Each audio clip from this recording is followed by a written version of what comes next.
That's what I like. None of this imitation flavor. I have caught in my one of my casters. College boy. I spent some time in places where dog is considered a delicacy, okay? So don't go telling me, what I can we don't need to be hearing that. You just have your little Caesar salad behind your way. Let's try it again. I mean, they shouldn't have... Hi, my name's Raul. You can make my life simpler by telling me how many people are playing today. Just the one. One player. Super. Tell me your name. Places where dog is considered a delicacy, okay? So don't go... Oh yeah, you want a 7-question game, tournament length, or full 21? We're going to full 21, baby. Your way. 30 seconds. You have the letter B as your buzzer. That's B as in bye-bye. Or Forget it. We'll just promo it in. 20 seconds. Hey, we got 20.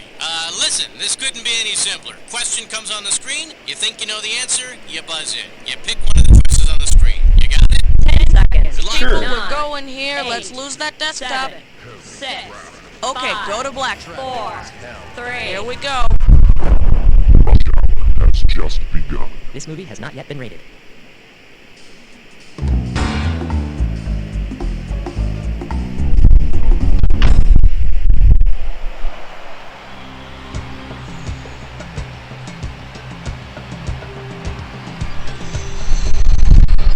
Yeah, first strike, number 4.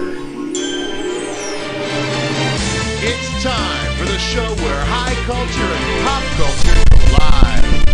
Welcome to the movie edition of You Don't Know Jack. Well, looks like it's just the two of us. Okay then, it's our party and no one else is invited. Just the way we like it sometimes. I need a category. Could have been a contender. For the enjoyment of everyone during question 1, please, no unnecessary talking. Shh. Here we have could have been a contender. This one's worth $1,000. Remember the 1988 presidential campaign when Michael Dukakis started dressing in military fatigues to show how tough he was? Well, try to picture this. If Michael Dukakis tried to show voters he was capable of winning the election the same way his cousin won an Oscar that year, what might he have done on the campaign trail? Watch Gorillas with Sigourney Weaver, help Tom Hanks fit into his big clothes, given romantic advice to a moonstruck Cher, or hit Michelle Pfeiffer from the mob. I think Olympia Dukakis won for Moonstruck. Mike's cousin, Olympia Dukakis, won an Oscar for playing Cher's mother in Moonstruck. You know, that might have worked. I mean, George Bush was a mother and he won. All right, hit me. Runs Howard's End. Cut the red wire! Watch out, it's gonna blow! That was close. Too close. Let's see what we got going. Ron Howard's End. How does $2,000 sound? Pull out your antenna and get ready to buzz. If the title role in Howard's End had been played by Ron Howard's hind end, what would you have seen in the film? Helena Bonham Carter crashing into his butt, Anthony Hopkins burning down his butt, Emma Thompson inheriting his butt, or Hugh Grant dying in his butt? I think it was Anthony Hopkins. Anthony, now don't play with marches. No? It would have been so beautiful if you'd only picked this. Howard's End is a house, and Emma Thompson inherits it in the film. Of course, if Emma Thompson inherited Ron Howard's butt, she might want to consider a few renovations before moving in. A few? Okay, new category. 2 thumbs up and then man walking. Oh, sorry, if cows could fly. Never mind. I talked myself out of it. Coming Imagine. at you, if cows Imagine. could fly. And we're talking 2,000 for this baby. Fire up those frontal lobes. Here's the question. Why did the MPAA Code and Ratings Board give Twister a PG-13 rating? The main character cusses up a storm, the drive-in is showing a soft porn film, a tire realistically smashes someone's head, or the tornadoes are really intense. I think the intensity of the tornadoes. The MPAA gave the movie a PG-13 rating because of, and I quote, intense depiction of very bad weather. Personally, I think that just makes the kids want to see it even more. Yeah. Category, please. Marriage Made in Hell.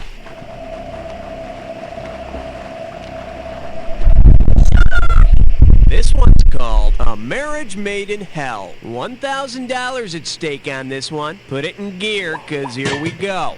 If the unhappy couple from Gaslight were to seek marriage counseling, what would be the biggest complaint? She never does the dishes. He keeps switching the lights on and off. She never wants to have sex anymore. Or he won't let me use the remote. I think it's the turning the lights on and off.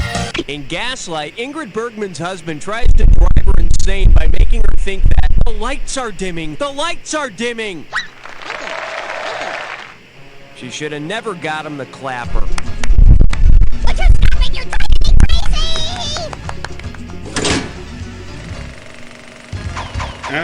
Okay. Okay, I need a category.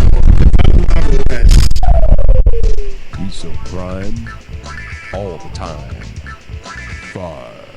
I proudly present the Mild West. If you pop a right answer, you got $2,000. Say there, remember how Gunsmoke and Bonanza both aired at the same time on competing networks battling for ratings? Well, before Gunsmoke and Bonanza, James Arness and Michael Landon both played film monsters. If these two characters battled it out, who would we see in the big monster fight? Thing versus the teenage werewolf, the Thing with 2 heads versus Gog, Trog versus the teenage caveman, or Godzilla versus Half-Gun? I think it would be the Thing versus teenage werewolf. Before their TV careers got underway, James Arness played the Thing, and Michael Landon played the title character in I Was a Teenage Werewolf. My God, it's got Little Joe. No, my mistake. It is Little Joe! Okay, pick a category. She was built like an interstate cloverleaf, made for speed with all the right curves. All I could think of was 6. The category? Everybody in the wholesale block. And it's worth $2,000 if you get this one right. All right, buzz in and start typing when you know the answer to this analogy. The longest yard is to American football as victory is to what? Oh, I got this. Go for it. It's soccer. While the prisoners in the longest yard play football against their guards, the prisoners of war in victory play the Nazis in a game of soccer. I would imagine it's hard to be a prison guard if you're not allowed to use your hands. All right, hit me. Is it a brain in your pocket or...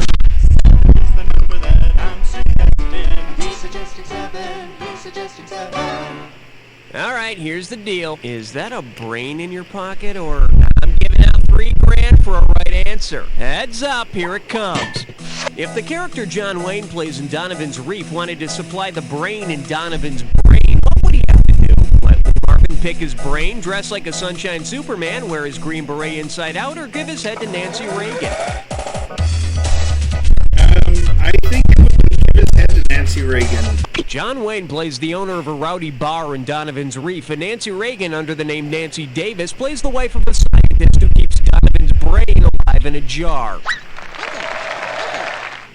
Sort of like she did when she played the wife of a president years later. Yeah, I know. I'm going to hell for that one. I need a category. I got the blues, brother. Hey, all right. Guess what you just picked? It's time to play This or Dat. Aw, I like this. The category for this Dis or Dat question is, I've got the blues, brother. Okay, I'm going to read off a list of 7 titles, and for each one, I want you to tell me, is it a John Belushi movie, a Dan Aykroyd movie, or John Belushi, Dan Aykroyd, or both? If it's a Belushi movie, press 1. If it's an Aykroyd movie, press 2. If it's both, press 3. Not a huge chance that it was both. For each We'll right give our best answer, you shot get here. $500. And $500 will be taken away if you get it wrong or don't get to it. All right, let's put 30 seconds on the clock. And let's go. The Blues Brothers. Blues Belushi, Brothers Aykroyd, starred or both. Animal House. Animal House starred Belushi. Driving Miss Daisy. Dan Aykroyd co-star. Dr. Detroit. How was Aykroyd again? 1941. Belushi. Continental Divide. That was Belushi. One more. Neighbors. Both. That's all she wrote. You only missed one. Not too bad. Let's add your to your I total. live with it. Hey, that's something. Let's keep going. Okay, Terms of endear meat. They said it was indestructible. Then disaster struck. And I believe this one's called Terms of Endearment. $3,000 on the table for this one. Okay, you're out in the woods, you've been hunting bucks all day, and you're lonely. Instead of using your deer mating call, you use your Indian love call from the film Rosemarie. Which two movie stars would you expect to come running out of the woods? Nelson Eddy and Jeanette MacDonald, Roy Rogers and Dale Evans, Spencer Tracy and Katharine Hepburn, or Hume Cronin and Jessica Tandy? Oh, jeez. I'm gonna guess maybe Cronin and Tandy? Well, in their present condition, I don't think either of them will be running anywhere. Here's what you should have picked. Nelson Eddy and Jeanette MacDonald are the ones to blame for that When I'm Calling You Ooh Ooh Ooh Indian Love Call song. Jeanette MacDonald, she's like a 10-pointer, eh? All right, just tired of the bumper. Category He's a panty waist? Say hello to He's a Panty Waist. This one can net you $1,000. Strap on your helmet, we're going in. Based on what he sometimes wears, which Tim Robbins character might you find modeling for the Victoria's Secret catalog? Andy from The Shawshank Redemption, Bob from Bob Roberts, Griffin from The Player, or Nuke from Bull Durham? Oh boy, I'm gonna guess maybe the player? No. For the curious, here's the right answer. Nuke sometimes wears a garter belt while he pitches. It helps his performance. After his repeated requests, Victoria's Secret now carries a frilly protective cuff to match. Okay, that's round one. Take a breath, cuz it's time for round two. Every question in round two is worth twice as much, so we got some serious cash at stake here. Let's get to it. Let's try to catch back up. Harrison Ford under the big tub. On guard. Well, what do we have here? Harrison Ford under the big top. 4,000 big ones for a right answer here. Hey, remember how Harrison Ford shaved his beard in The Fugitive to evade the cops? Now, come on, was that the best disguise he could come up with? If Dr. Richard Kimball used the same disguise in The Fugitive that Jimmy Stewart used to evade police in The Greatest Show on Earth, what would the good doctor be wearing? A tight-fitting, sparkly yellow unitard, a red tuxedo with tails and a top hat, the head of a horse costume, or floppy shoes, white face, and a fluorescent wig? Yeah, in The Greatest Show on Earth, Jimmy Stewart he was a clown. In order to evade the law, Jimmy Stewart disguises himself as Buttons the Clown, so Harrison Ford would be wandering Chicago in floppy shoes, white face, and a fright wig.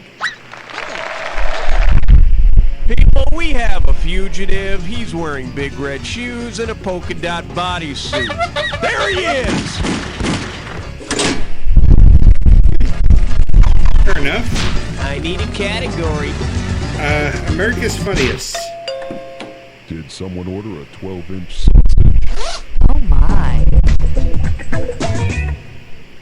The selection is America's Funniest. And get this one right, you got 4K coming your way. Okay, here's the deal. I want you to take a good look at this picture and tell me, besides The Greatest Show on Earth, from which movie could this picture have been taken?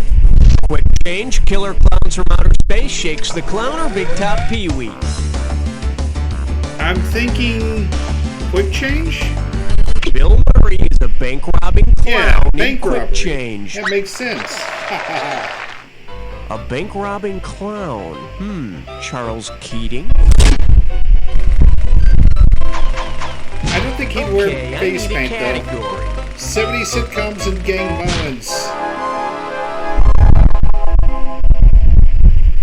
Chew on this. 70 sitcoms and gang violence. You get 4,000 clams for this one. Ready? Imagine Richie Cunningham's been singing a little Blueberry Hill with some Brooklyn girls he shouldn't have been messing with. If the Lords of Flatbush traveled to Milwaukee to settle the score with the gang from Happy Days for Richie's philandering, what could you see and the ensuing rumble. Brando beating Potsy with a bike chain, Mickey Rourke bullwhipping Chachi, Dennis Hopper drop-kicking Ralph Malph, or Henry Winkler kicking his own ass. The Lords of Flatbush. I'm kind of thinking it would be Henry Winkler. Henry Winkler plays the Fonz in Happy Days and Butchie Weinstein in The Lords of Flatbush. Yeah. I don't know, though. Fonzie beating himself? Did guys do that in the 50s? Or at least it would All beat right, him jumping on over a shark. Quite intended hell. The category is Flight Attendant Hell. And you pocket $2,000 if you get this one. Flex those fingers, because here it comes. Considering what John Lithgow's character sees in Twilight Zone the movie, what film would have been a bad choice for the in-flight entertainment? Gremlins, The Swarm, The Abyss, or Ice Castles? It would be Gremlins. In Twilight Zone the movie, John Lithgow's character sees a gremlin trying to destroy the wing of his plane. You know, if that gremlin's not doing anything now, I know of a particular John Lithgow sitcom in need of some sabotage. Third Rock from the Sun? Okay, pick a category. Girl, I think I'll go number 2. Deepest reaches of the Congo lies question 15. Okay, Kind of give it up kind of for a bit, Girls on Girls is okay, but Guys on Guys is gross. Oh, let's just make this one $6,000. Okay, you probably remember the movie for all of its gratuitous locker room shower scenes and lesbian nookie sessions, but anyway, in Personal Best, Mariel Hemingway's character is a world-class athlete. Based on her event of choice, in which bedroom maneuver would she excel? Vaulting over her squatting lover, shot-putting her curled-up lover, riding her lover like a horse, or parrying her lover's advances? Personal Best, I'm thinking it would be, maybe gymnastics? Vaulting? No, they couldn't have made the movie about gymnasts. Child pornography laws. I mean, you know. Whoa, Let's see what a that was correct bit answer looks uncalled like. for. As a pentathlete, Hemingway's character has to do 5 events, one of which is the shot put. Pentathlete? I thought for sure she's a biathlete in that movie. Category, please. Okay. The electric coid acid test. Uh-oh, French cutlets prime sure.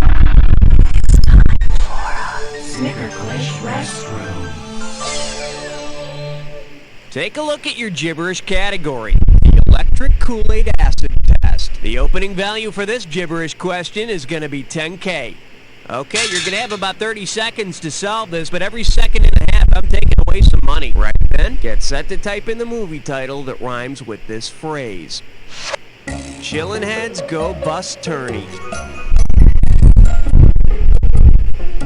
Chillin' heads go bust tourney. First hint, it's about 2 dudes. Chillin' heads go bust tourney. It's about 2 dudes and a phone Oh. booth. I'm taking away. All right, type in your answer, hit return. That would be the sequel, actually. I love when Bill and Ted fall on their knees and scream, "We're not worthy, we're not worthy." Oh yeah, that's great stuff. I need a category. So what do they call him, Curly?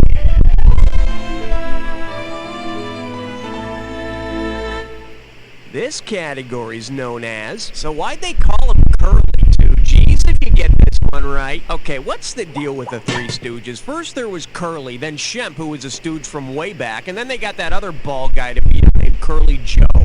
If instead of Curly Joe, the Three Stooges had added Curly Sue to their ranks, what scene might have taken place? Larry takes pliers to a talking pig's tail, Shemp hits a farmhand with a billiard ball, Mo tugs the ear of a cute homeless girl, or Kathleen Turner takes part in a pie fight. Mo tugs the ear of a cute homeless girl. Curly Sue is an adorable homeless waif in that movie with Jim Belushi and Kelly Lynch. Come here, you porcupine.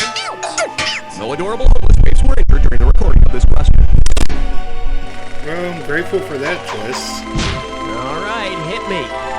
No help from the 21st Question Amendment. 18. Understood by day, stripper by night. For your enjoyment, no help from the 21st Amendment. Play your cards right, you win $4,000. Following OK Guy Gaming. Title characters from 4 gangster pictures enter Welcome your to the Ticket Squad. Let's say each title character sits at the counter and orders a beer. You'll be breaking the law if you sell a drink to which one? The title character from Scarface, the title character from Dillinger, the title character from Babyface Nelson, or the title character from Bugsy Malone? Bugsy Malone is below 18. Characters in Bugsy Malone are all children, so you can't serve the title character a beer. Shirley Temple, anyone?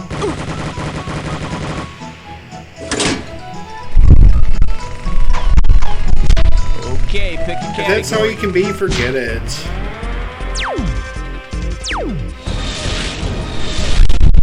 Let's give a nice warm welcome to, if that's all you can be, forget it. You give me a right answer, I give you a quick 4,000. You know, I love how in all those military movies they have those catchy rhymes and their marching cadences. In fact, I love them so much, I feel like making one up right now.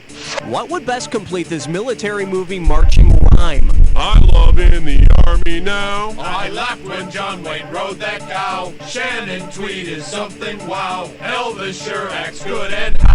Or Pauly Shore should take a bow. In the Army Now starred Pauly Shore. In the Army Now is a military comedy starring the inimitable Pauly Shore.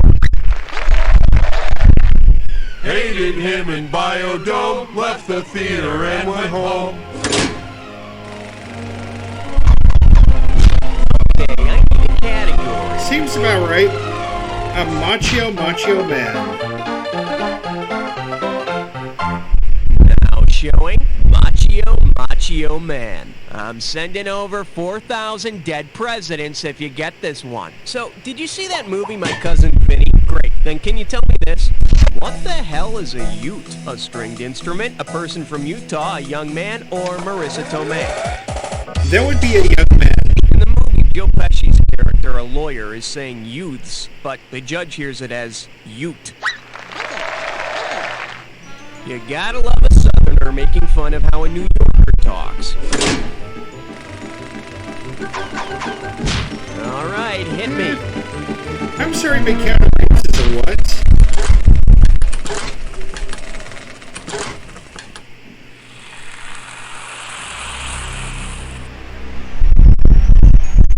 Time for the attack. When you see 2 words that match, hit your buzzer. You get it right, you get 2,000 in the bank. Get it wrong, I'm making a withdrawal of 2,000. Just one more thing to remember. Remember the clue. The 2 words that match have to fit this clue.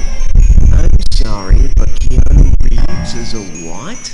Well, I'll let you decide for yourself. Here you go.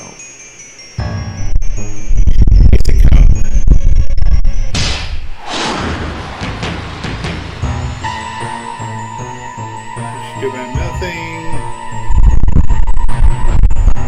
Shakespearean lord?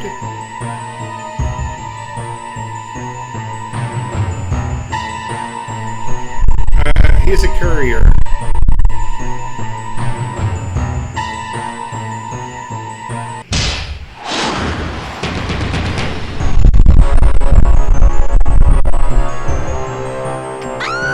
Oh, he's not bumping idiot? No. I thought he was. Oh, okay. He's a male prostitute, alright. An Indian prince. I would not have guessed that. Oh, he's a hockey player in this one.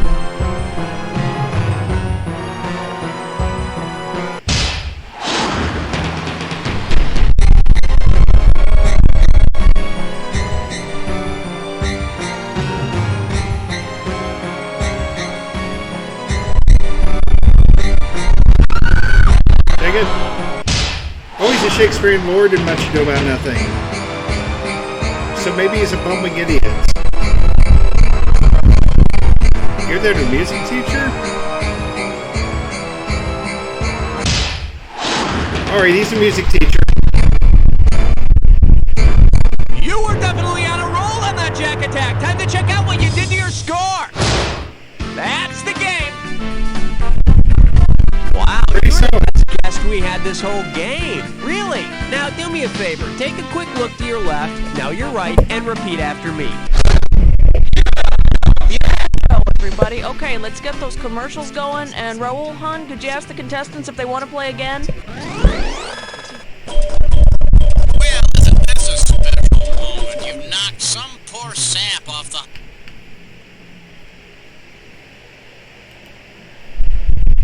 Well, that would just be me, I guess. I'm knocking myself off that list.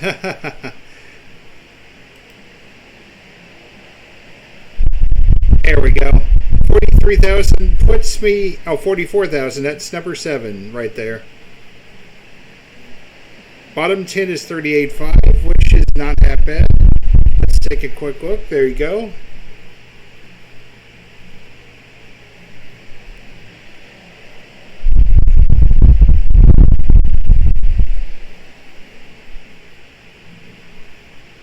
Alright, that concludes this episode on You Don't Know Jack Movies. Thank you for watching. Be sure to subscribe and spread the word. Leave a comment in the section below. Hit the notification bell and the thumbs up button. We'll see you next time here on Tickets Please Gaming, as the arcade is now closed.